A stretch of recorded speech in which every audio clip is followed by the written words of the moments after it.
आपको बताएंगे supreme court में तरामीम का लदम करार देने के खिलाफ हुकूमती अमीलों पर समाअत जारी है। सुप्रीम कोर्ट ने बानी पीटीआई को बजरिया वीडियो लिंक समाअत में पेश होने की इजाजत दे दी है। दौरान समाअत जस्टिस अतहर मिनुल्लाह ने रिमार्क्स दिए हैं कि मुकदमे में पिटिशनर बानी पीटीआई जाती हैसियत में पेश होना चाहते हैं तो उनको यहाँ पेश किया जाना चाहिए।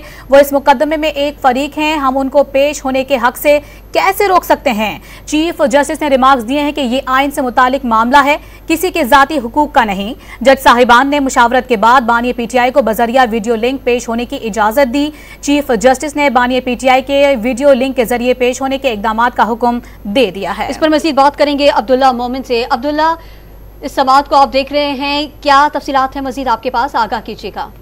जी बिल्कुल, नैब तरामीम का जो केस है इस पर जजों ने मुशावरत की अपने चैम्बर में, और अब जब जैसी समाअत दोबारा शुरू हुई तो सुप्रीम कोर्ट ने कहा कि इमरान खान बानी पीटीआई चेयरमैन को वीडियो लिंक के जरिए पेश होने की इजाज़त है।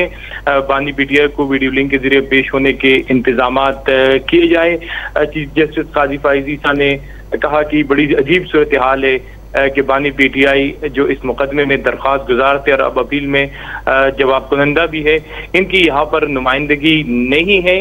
बानी तहरीक इंसाफ अगर दलाइल देना चाहे तो वीडियो लिंक के जरिए दलाइल दे सकते हैं, जबकि चीफ जस्टिस काजी फाइज ईसा ने रिमार्क दिए कि वीडियो लिंक के जरिए दलाइल देने का बंदोबस्त किया जाए। कितने वक्त तक वीडियो लिंक का बंदोबस्त हो जाएगा, चीफ जस्टिस ने अदालती अमले से इस्तिफसार किया, जिस पर अटॉर्नी जनरल ऑफ पाकिस्तान ने सुप्रीम कोर्ट ऑफ पाकिस्तान से वीडियो लिंक के जरिए पेश होने के लिए 1 हफ्ते की मोहलत की इस्तदा कर दी।